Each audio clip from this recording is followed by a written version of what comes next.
Très bien. Parce que, alors, en plus, tu es chrétien, palestinien et suisse. Et avant tout, le Coran fait partie de mon héritage culturel. Comme tu sais, je suis chrétien d'origine palestinienne et notre langue officielle, c'est la langue arabe.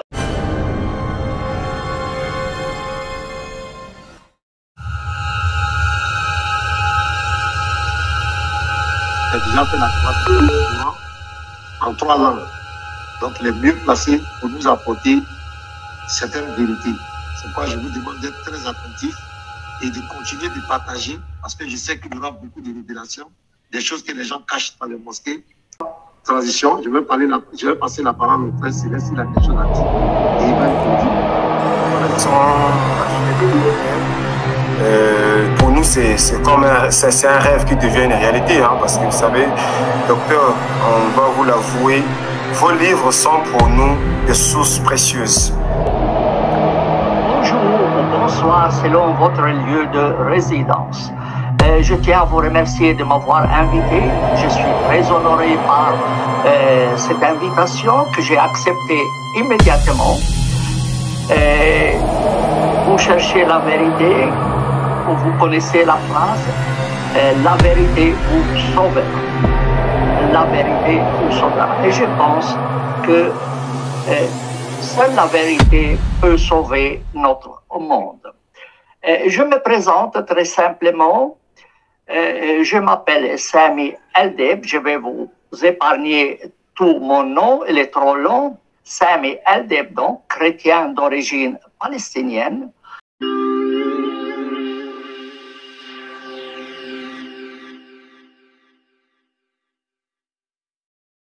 N'est pas parole de Dieu. La Bible n'est pas parole de Dieu. L'évangile n'est pas parole de Dieu. C'est une parole d'humain. Les humains du 7e siècle avaient des normes qui diffèrent des normes du 21e siècle. C'est normal. Il y avait de l'esclavage, lit Saint Paul, il y a l'esclavage, il y a l'esclave de ne pas se rebeller contre son maître, tu comprends, etc., etc. La Bible comporte des normes. Alors, si tu estimes que c'est Dieu qui l'a dit, mais en fait, tu fais la faillite du bon Dieu, si j'ose dire. Le bon Dieu devient un boucher. Devient un criminel. Pratiquement, tu dois les dénoncer au tribunal pénal international. Le bon Dieu en personne. Tu imagines la mauvaise publicité pour les bons dieux. Le pauvre, tu sais, le bon Dieu a un beau dos. Hein? Alors qu'en réalité, le bon Dieu, le 7e jour, il t'a laissé reposer, tu sais, après avoir créé le monde. Et après, il n'est plus revenu au travail. Il est toujours à Saint-Tropez en train de plonger les fesses. Le bon Dieu. Donc il n'a envoyé aucun prophète. C'est une histoire d'enfantisme. Mais Jésus, toi, le chrétien, mais non, mais là, ouais, c'est des gens comme toi et moi, on parle de l'idée. Je ne parle pas en tant que croyant. Si tu veux croire au Père Noël, c'est ton droit. Mais toi, en tant que chrétien, tu crois mais je n'ai pas besoin de croire. Moi, quand j'étais petit, je croyais au Père Noël. Aujourd'hui, non. D'accord. Donc tu ne crois pas à Jésus en tant que chrétien? Écoute, j'adore mon Jésus-Christ. Je dis, je suis chrétien. D'ailleurs, habiter à 20 km de mon village, je les trouve extraordinaires. Maintenant, est-ce qu'il est Dieu ou pas? Ça appartient au dogme. Ça ne m'intéresse pas du tout. Alors, si tu me dis, est-ce que Jésus-Christ est fils de Dieu ou pas? Comme avocat, je te dis, tu me payes, je cherche sa paternité. Mais gratuitement, je ne suis pas prêt à le faire. Tu comprends? Alors, si toi, tu crois qu'il est fils de Dieu, c'est ton droit. Et puis, ça avance à quoi? Ça me fait de belles jambes ou quoi? Ça lui fait de belles...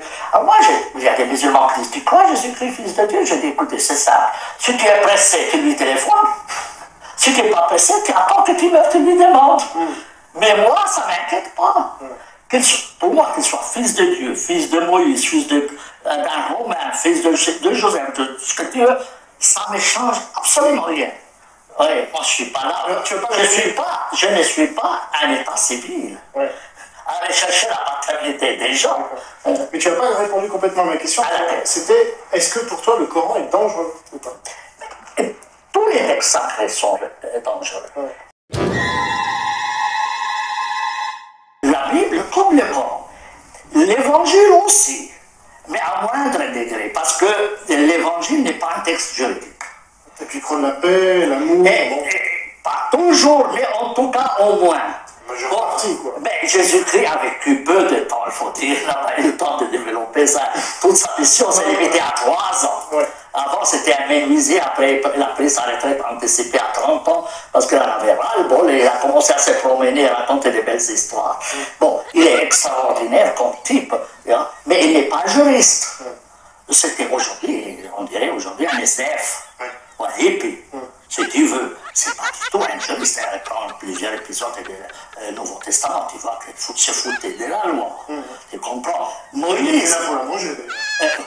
Il dit qu'il est venu le compléter. Mais en fait, on ne peut pas dire autrement, tu sais. Le milieu était hostile. Ah, mais en fait, il a foutu la bagaille. C'est clair et net. Hein. Mais il y a certains passages de Saint Paul qui sont terribles.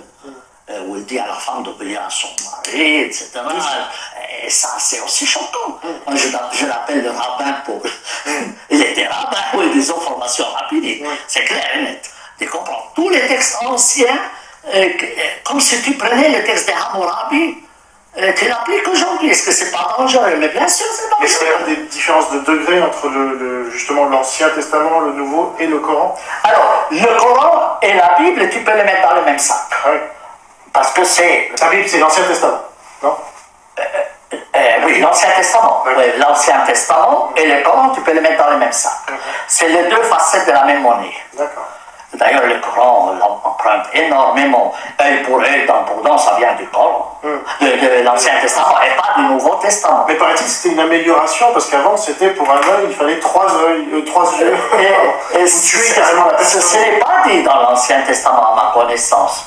Ça, c'est des études historiques. Peut-être, mais à ma connaissance, l'Ancien Testament prévoit un œil pour un œil, pas un œil pour 5. Non, parce qu'avant, voilà, ça avait apporté une situation pire. Un peu comme le Code Noir est arrivé. C'est clair. Bon, c'est terrible, ils ont amélioré les choses. Mais écoute, dans la Bible, il y a des passages qui disent qu'on sacrifiait des enfants. D'ailleurs, Abraham devait sacrifier un enfant, et puis on a échangé ça en un mouton. On n'a pas demandé la vie du mouton. Tu comprends? Jusqu'à maintenant, on sacrifie des milliers de moutons à cause d'Abraham. Alors que pauvre mouton, tu sais, dans la Bible, il y a une histoire que tu connais peut-être. Mais c'est que si tu as fait un péché, tu prends un veau ou je ne sais pas quoi et tu les sacrifies. C'est toi qui as fait la connerie et c'est le mouton qui doit payer le péché. Tu te dis, mais c'est pas juste. Si toi qui as fait la faute, c'est toi qui l'as pas, c'est pas que tu ne le fais pas payer au mouton. Disons aujourd'hui, tu ne peux pas savoir le nombre de moutons qu'on a dû sacrifier à cause des péchés.